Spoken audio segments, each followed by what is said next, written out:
ఈరోజు గతంలో 2004లో కాంగ్రెస్ ప్రభుత్వం ఏర్పడిన తర్వాత అప్పటి దివంగత ముఖ్యమంత్రి వైఎస్ రాజశేఖర రెడ్డి గారు ఉండే క్యాంప్ ఆఫీసు ఇల్లు ఈరోజు స్టేట్ హౌస్గా సకల అంగులతో ఒక ఇంట్లో ఉంటే ఏ విధంగా వాతావరణం ఉంటుందో ఆ విధంగా ఈరోజు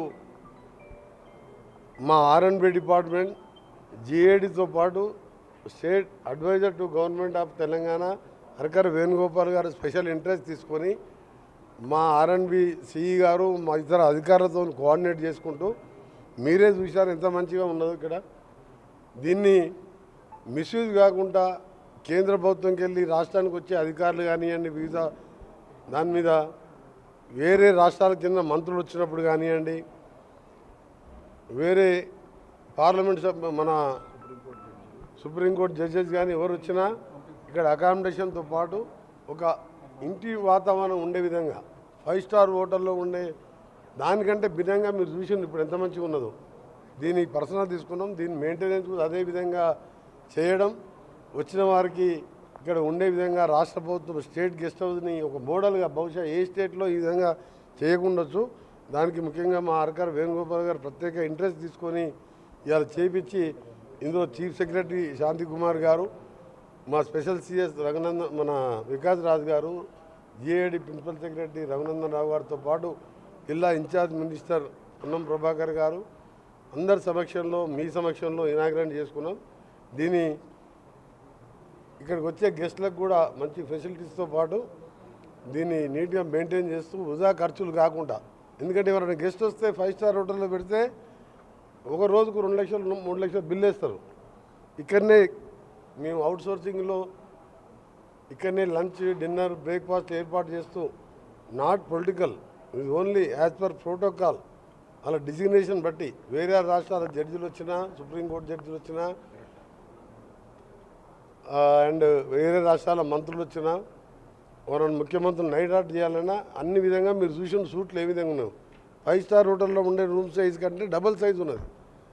నిజంగా ఇంత మంచి గెస్ట్ హౌస్ ఏర్పాటు చేసినందుకు మా వేణుగోపాల్ గారికి మా ఆర్ఎండ్బి ప్రోటోకాల్ వారిని అభినందిస్తూ దీన్ని నీట్గా మెయింటైన్ చేయాలని ముఖ్యమంత్రి గారు కూడా కొన్ని గైడ్లైన్స్ చెప్పి వారికి సూచన మేరకు దీన్ని ఈరోజు ఓపెనింగ్ చేసుకోవడం జరిగింది.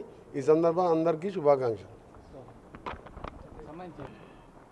రంజాన్ గిఫ్ట్ ఇచ్చిన వారు ఏ అబ్కా బార్ 400 అన్నప్పుడు 240 వచ్చినప్పుడు ఏ గిఫ్ట్ ఎవరికి ఇచ్చిన గిఫ్ట్? అబ్కా బార్ 400 అని దేశమంతా తిరిగి మొదటిసారి సంవత్సరానికి 2 కోట్ల ఉద్యోగాలు ఇస్తానని చెప్పి ప్రతి ఒక్క ఇంట్లో 15 లక్షల రూపాయలు నల్లధనం తీసుకొచ్చి విదేశాలకి లేస్తారని చెప్పినప్పుడు మొన్న ఎలక్షన్లో కుల మతాల మధ్య వైద్యం తీసుకొచ్చి అబ్కా బార్ 400 అన్నప్పుడు 240 కూడా రాక ప్రతిపక్షాల మీద ఆధారపడి గవర్నమెంట్ ఏర్పాటైన సంగతి బండి సంజయ్ గారు మర్చిపోయినట్టుంది. మేము 50 సీట్లకి వెళ్ళి 100 సీట్లకు పెరిగితే వాళ్ళు 330 సీట్లకి వెళ్ళి 230కి వచ్చింది. మేము రేపు 100 సీట్లకి వెళ్ళి వచ్చే ఎలక్షన్లో 200 సీట్ల పైన సాధించి మా రాహుల్ గాంధీ ప్రధానమంత్రి కావడం ఖాయం. ఈ 2 సీట్లకే ఇట్లంటే అసెంబ్లీలో మా ప్రభుత్వం ఏర్పడుతుందని చెప్తే 8 సీట్లకి ఎందుకు పరిమితమైనరు? అందుకనే బండి సంజయ్ గారు మీరు కేంద్రంలో ఉండి మీరు అక్కడ ఉండి డబ్బులు మేము దాని మీద కాదు, మేము రేపు వచ్చే స్థానిక సంస్థలు తెలుసుకుందాం. అసెంబ్లీలో చూసుకున్నాం కదా, పార్లమెంట్లో మీరు ఎన్నో చెప్పినారు.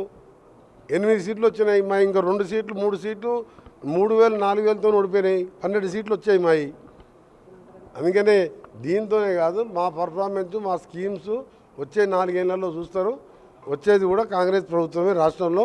ఎవరు ఏమన్నా కానీ మోడీ గారు మాటలు నమ్మిండు నడిచినప్పుడు 400 రావాలి కదా. నల్లధనం తీసుకొచ్చి 2 కోట్ల ఉద్యోగాలు ఇస్తే తెలంగాణకి ఇప్పటికి 11 ఏళ్ళల్లో 22 కోట్ల ఉద్యోగాలు రావాలి. 22 కోట్లు కాదు, అలా 2 ఉద్యోగాలు కూడా ఇవ్వలే మాకు. కాంగ్రెస్ డిసిప్లినరీ కమిటీ రెడ్ల విషయంలో ఒకలాగా బీసీల విషయంలో ఒకలాగా క్రమశిక్షణ సంఘం చైర్మన్ని అడిగారు ఆ క్వశ్చన్. ఎవరు పడితే అలా అడిగిన దాని మీద నేను మాట్లాడిస్తే నా వాల్యూ తగ్గుతుంది.